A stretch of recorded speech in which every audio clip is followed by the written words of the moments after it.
Bonjour, mon nom est Guillaume. Aujourd'hui, je vous ai invité, puis j'espère que je vais pouvoir en inviter plusieurs, parce que je veux parler de quelque chose qui me tient à cœur vraiment, c'est freiner le génocide des animaux domestiques.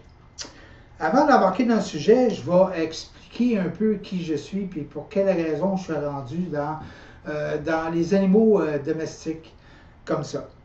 Un jour, j'ai attrapé une maladie, je vais faire ça assez bref, j'ai attrapé une maladie et je me suis dit, avant de mourir, qu'est-ce que je serais capable de faire sur cette terre? Et tout à coup, il y a quelqu'un qui m'a demandé si je pourrais prendre un oiseau handicapé. Et c'est de là qu'a commencé mon épisode de fou, qu'on pourrait dire, à prendre soin d'animaux handicapés et à prendre soin d'animaux qui ont été victimes de cruauté. La plus grosse que j'ai eue, c'est un oiseau qui avait plus de jambes et que je lui ai donné une espérance de vie pendant plus de à peu près 2 ans et demi. C'était un oiseau fétiche pour moi et qui m'a aidé à traverser ma maladie que j'ai eue, qui m'a invalidé pendant 18 ans. Alors, à partir de là, j'ai décidé de consacrer un peu ma vie à essayer de les aider, parce que les animaux sont tellement victimes de cruauté à travers la planète, et non pas juste à travers Montréal ou à travers le Québec, parce que c'est la planète au complet. Quand je regarde sur Internet, que ce soit au Zimbabwe, que ce soit à Paris, que ce soit à Amsterdam, il y a de la cruauté partout. Encore aujourd'hui, le 14 septembre 2014, ce que j'ai lu aujourd'hui sur Internet, qu'un couple, qu'une personne a fait à un chien pour se venger de sa blonde, qu'il l'a tué, qu'il l'a dépecé, qu'il l'a fait cuire et qu'il l'a donné en nourriture à sa blonde, je me dis, je comprends pas qui est un animal à l'intérieur de ça. C'est ce que j'ai beaucoup de misère à accepter dans la société qu'on vit en 2014. La problématique que l'on vit, tu sais, je passe un peu, regarde, je pourrais dire que j'ai 59 ans, je pourrais dire que j'ai 36, 24, 36, mais là, je ne suis pas un trévelot, puis je ne suis pas un travesti, mais je suis moi, et moi, c'est moi, puis je me fais traiter de fou par plusieurs personnes à cause de ma défense des animaux. Mais les animaux m'ont appris à vivre. Les animaux m'ont appris à me connaître moi-même et à savoir qui je suis vraiment. À comparer à plusieurs personnes qui pensent se connaître, mais qui sont juste un coller-copier d'une photo dans une revue. Et c'est à ça qu'ils veulent ressembler. Mais moi, j'aimerais, s'il y a une vie à revivre, j'aimerais revenir dans la peau d'un animal. Parce qu'il n'y a pas plus sain qu'un animal, il n'y a pas plus honnête, et il n'y a pas plus de personnes qui peuvent te rendre heureux qu'un animal. Je pourrais dire, oui, ma conjointe qui me supporte depuis plus de 25 ans, mais c'est pas tout à fait ça pareil. Mais elle me supporte pareil. C'est plutôt elle qui brûle en enfer avec moi. C'est des choses que je pourrais dire comme ça. Mais la problématique, aujourd'hui, ici, je pourrais parler de Montréal parce que je vis à Montréal et le secteur de Montréal-Nord. La très grosse problématique, c'est la errance des animaux. Ce qui fait que j'ai décidé, par la voix de la mienne, parce qu'eux font juste miaou ou japper, mais il n'y a personne qui veut les écouter. Alors moi, j'ai décidé de faire un peu de sensibilisation à travers tous les médias, à travers tout ce qui se passe. J'ai décidé d'essayer d'éduquer des gens qui passent à travers mon commerce, une fois de temps en temps. Essayer de leur démontrer comment éduquer. Et comment, pas éduquer l'animal, mais comment éduquer l'être humain qui se dit un propriétaire, qui a un animal. Parce que l'animal qu'on dit a peut-être même pas besoin de se faire éduquer. Mais l'être humain, lui, a besoin de se faire éduquer pour savoir comment réagir avec une situation, avec un animal quelconque. Okay? L'éducation, comme ce que je suis en train de dire, est la base de tout.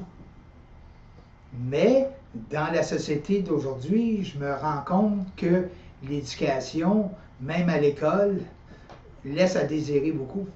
Parce que déjà, en partant, je crois qu'on n'enseigne plus le mot respect et responsabilisation. Ce que je dis à beaucoup de personnes. Lorsqu'on a un respect et une responsabilisation, on sait ce que l'on va faire. On peut faire des erreurs, mais on va se reprendre. Dans les écoles, quand je vois les enfants envoyer chier les enseignants et envoyer chier leurs parents, je me demande quelle sorte de société qu'on va avoir. Lorsque nous, on était jeunes, parce que j'en ai 59, s'il fallait envoyer chier notre père ou notre mère, on en mangeait toute une claque en arrière de la tête. Et on apprenait, mais aujourd'hui, je suis très heureux d'avoir appris c'est quoi le respect.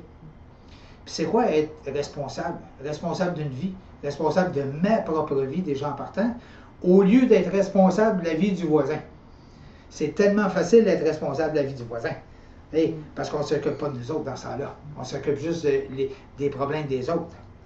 Ce qui fait que ça, c'est dans mon éducation que je fais. Je fais de la prévention. C'est une forme de prévention que là, présentement, que je suis en train de faire. Je fais à l'occasion des conférences, je fais à l'occasion ce qu'on pourrait dire des petits speeches, des petits, comment je pourrais appeler ça, des petites missiles que j'envoie moi un peu. J'envoie des missiles parce que lorsque je vois que le gouvernement fait absolument rien, que ce soit le fédéral ou le provincial, et je pourrais même vous dire que le fédéral, j'ai moi personnellement été porté une pétition de 10 000 noms. 10 000 noms, c'est pas rien, avec une avocate qui était présidente de la Société québécoise pour la défense des animaux, au bureau de M. Denis Coderre, durant que M. Coderre était ministre au fédéral. Et ça n'a absolument rien donné. Je me demande même si la pétition n'a pas fini plutôt dans les fourneaux. Je crois que peut-être ça lui avait besoin de papier pour brûler des choses. Probablement qu'il doit s'en avoir servi. Au provincial, c'est un peu la même histoire. Monsieur, vous faites du bon travail, continuez, on a besoin des gens comme vous, mais lorsque vous leur demandez 5 sous, ils te ferment la porte. Il y a M. François Gendron du Parti québécois, il y a 2 ans, qui m'a envoyé un petit 1 000 $ pour que je puisse continuer à subvenir un peu. Mais au moins, lui m'a envoyé un petit 1 000 $. Présentement, M. Paradis, qui est le nouveau ministre de la MAPAC, je lui ai demandé une petite subvention discrétionnaire. Ça a été non. On n'a pas d'argent. La MAPAC, c'est la même chose. C'est non, on n'a pas d'argent. M. Coderre, qui est à la ville de Montréal, c'est la même chose. Mon papier traîne sur le bureau. J'ai rencontré plein de gens. Et parce qu'il y a beaucoup de gens qui ne me connaissent pas. Mais il y a beaucoup de gens qui me connaissent aussi. Ce qui fait que, éventuellement, on pourrait dire, on peut être fatigué de se battre. Des fois, je me prends pour Don Quichotte. Je me bats contre des moulins à vent. Excepté que le moulin à vent, j'ai décidé de ne pas frapper les pales, mais de frapper le béton en bas, pour essayer de l'ébranler un peu. Et c'est ce que je fais. Et c'est ce que je veux essayer de faire aussi avec une émission de radio. S'il y a une possibilité d'avoir une émission de radio. Parce que lorsqu'on les ébranle un peu, ils sont obligés de nous écouter. Okay? Je parlais avec quelqu'un la semaine passée à propos du syndrome, moi j'appelle ça le syndrome de femme battue, syndrome d'enfant violé, syndrome que tout le monde est au courant, tout le monde se bouche les yeux, tout le monde se bouche les oreilles et personne ne dit rien. La cruauté des animaux, je crois que c'est rendu que ça fait partie de tous les jours. Je pense qu'il n'y a pas une journée qu'on n'entend pas d'une atrocité qui se passe en quelque part au Québec, à Montréal, ou peut-être chez nos voisins du Sud, peut-être. Okay? Mais dans l'ensemble, on se dit qu'on est dans une société civilisée. J'aimerais que les gens du gouvernement, que les gens de je ne sais pas où, qu'on m'explique que veut dire le mot civilisé. Parce que pour moi, civilisé, c'est pas ça que ça veut dire. Civilisé, ce serait peut-être plutôt prendre soin de ce que l'on a, au lieu de détruire ce que l'on a. Moi, je dis depuis plusieurs années qu'on est en train de faire un génocide avec les animaux domestiques. Durant le temps de la Deuxième Guerre mondiale, on a fait un génocide avec les Juifs. Tout le monde se bouchait les oreilles, tout le monde se fermait les yeux. Personne ne voulait rien voir. Il y a eu des millions de Juifs qui ont été tués, torturés, décapités, tout ce qu'on pourrait dire. Au Rwanda, il y a eu un génocide. L'armée était là, mais l'armée ne pouvait pas rien faire. On dit qu'il ne pouvait pas rien faire à cause que quelqu'un peut-être ne voulait pas rien dire. Mais c'est quoi la civilisation, si ce n'est que ça? T'sais? Ça ne donne pas grand-chose de vivre dans une société. Au lieu de tout défaire la société, pourquoi ne pas la construire vraiment, la société? Hey? Fait que moi, là-dedans, c'est là que je me perds. Je me perds beaucoup parce que les animaux, là, lorsque l'on vient au monde, servent toute notre vie. Les animaux, comme je vais redire encore, lorsqu'on vient au monde, le premier mobile qu'on a, en principe, il y a des animaux. Les premières paroles qu'on a, en principe, on les apprend avec des beaux livres de petits animaux dessus. On apprend avec les animaux, on adore les animaux jusqu'au jour, ou jusqu'à une certaine époque de notre vie, il y a un petit déclic qui se passe. On vient de perdre le mot respect, on vient de perdre le mot responsabilité. Puis on vient d'acquérir le mot brutal. On vient d'acquérir le mot tueur.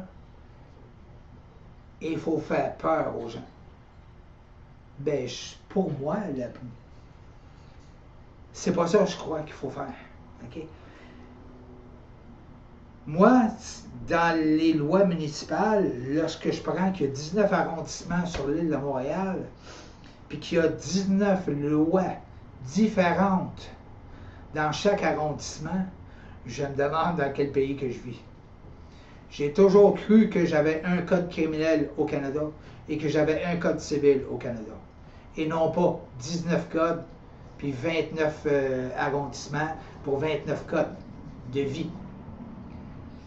Les gouvernements, pour faire un petit poids aux municipalités, leur ont dit, ben on va vous laisser légiférer les lois des animaux. Les lois des animaux, ben je m'excuse, un animal est un être vivant et non pas un livre ou un bout de bois qu'on va sacrer dans le foyer quand on n'a plus besoin. C'est de ça que je ne comprends plus à l'intérieur. Tu sais, il y a des choses. On va prendre les refuges sans nommer tous les noms de tous les refuges. Il y a des refuges qui ont des mandats très clairs lorsqu'on regarde leur charte, qui sont supposés de faire de la prévention, de la sensibilisation, de l'éducation auprès du peuple, qui sont des œuvres de bienfaisance, mais qui font de l'euthanasie à tour de bras. Parce que tout l'argent qu'ils récoltent sert à la bureautique, sert à se payer des beaux petits salaires, à se prendre 2-3 semaines de vacances, puis on va continuer à euthanasier. Parce qu'on n'a pas d'argent pour les nourrir. Okay? Moi, je pourrais vous dire que personnellement, je prends soin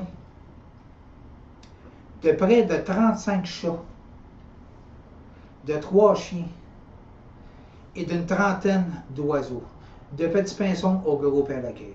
Et là, vous allez me dire, la MAPAC va venir me voir parce que je n'ai pas le droit de le faire. La Société protectrice des animaux va venir me voir parce que je suis hors norme. Mais la journée où quelqu'un viendra me voir, je vais demander la déportation de mon pays. Parce que la seule chose que j'ai fait de bien avec ces animaux-là, c'est de les sortir de leur cruauté pour leur donner une espérance de vie. Et je paye, moi, de mes poches, avec ma conjointe et avec une bénévole, j'ai un chat qui m'est subventionné, qu'on pourrait dire pas subventionné, mais qui m'est marrainé. Alors là, on va venir me juger. Okay? Mais ça, c'est mon problème à moi, c'est mon dada à moi. Mais lorsque je vois pareil les refuges euthanasiés tant que ça, au lieu de prendre un peu d'argent, au lieu de faire de la sensibilisation, de la prévention, de l'éducation, parce qu'eux, ils ont les mandats, eux, ils peuvent toucher les gens, ils sont écoutés, on ne le fait pas. Je pourrais même dire aussi que j'ai été refusé, sans nommer de nom du refuge, pour que je devienne un centre d'adoption pour eux, parce que moi, je suis contre l'euthanasie de masse, je suis contre l'euthanasie si l'animal est en santé. Tout ça pour dire à peu près que si le gouvernement, il voudrait, mais je ne suis pas sûr qu'il veut bien, parce que je pense que le gouvernement, il est toujours en l'année 1800. Il doit faire de l'Alzheimer pas mal, le gouvernement. Que ce soit au point de vue fédéral ou provincial.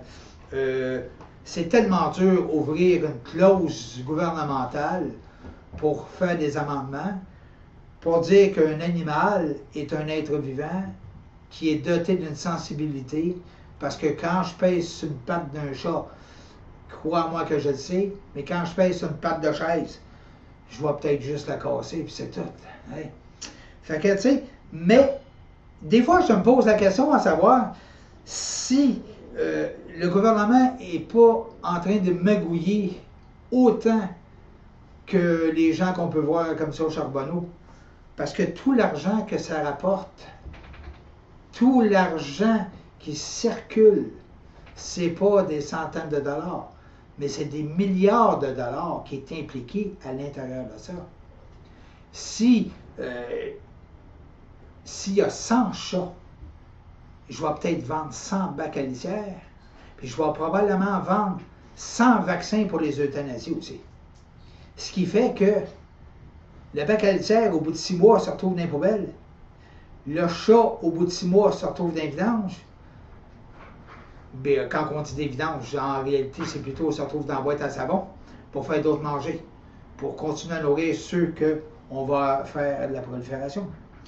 Puis aussi, si le gouvernement voudrait, il pourrait s'attaquer à tous les gens qui se décident éleveurs du jour au lendemain. La mode est au chihuahua, je me prends un couple de chihuahuas et j'ai 7-8 chihuahuas à 800 $, 1000 $ chaque. Je retire mon chèque de bien-être et la vie est belle. Hey. Puis si la mode elle vient de changer, la mode est au pitbull. On va faire avoir des pitbulls à tout le monde. La mode, on va les vendre à 200 $ en dessous de la table. C'est des chiens que eux, leur espérance de vie n'est pas si longue que ça. Parce qu'on s'en sert pour jouer au combat de chiens, faire peur aux gens, mais au bout de 6 mois, on ne sait pas comment éduquer un animal, alors on donne on fleur dans les poubelles. Et c'est simple. Ce qui fait que dans tout ça, je ne sais plus où j'en suis rendu, mais je pense que avoir une tribune téléphonique, je pourrais avoir beaucoup de plaisir avec des auditeurs. Parce qu'on pourrait parler de la problématique, on pourrait parler de l'éducation, on pourrait parler de beaucoup de choses. Et j'aimerais même parler aussi, surtout, avec des gens du gouvernement qui nous expliquent quel est leur principe de vision, à part qu'on va attendre dans 4 ans, je te garantis que lorsque je vais être réélu, tu vas avoir 1500 $ que je vais t'octroyer, mais pas avant. Puis lorsqu'ils sont élus, on ne peut plus leur parler, parce qu'ils sont trop occupés. Ce qui fait que, regarde, c'est ça la vie, c'est ça l'être humain qui se dit civilisé. Puis j'espère que des fois, j'aimerais me réveiller et me dire « Hein, j'ai fait un rêve de con. Je suis un chien qui s'est pris dans la peau d'un humain. Et je suis content de me réveiller comme un chien. Parce qu'un être humain, ça vaut peut-être pas la peine d'être là-dedans. » Alors, je vous remercie beaucoup. Je ne sais pas si ça fait une demi-heure pour la démo, mais à l'intérieur de cela, pour de plus amples renseignements, communiquez avec Guillaume au code régional 514-687-4268. Ça, c'est ma plug pour mon petit animalerie sanctuaire, une fois de temps en temps. Alors, si c'est pas assez, on communique aussi sur mon cellulaire 514-394-4268 et je vous remercie de m'avoir écouté. Merci beaucoup.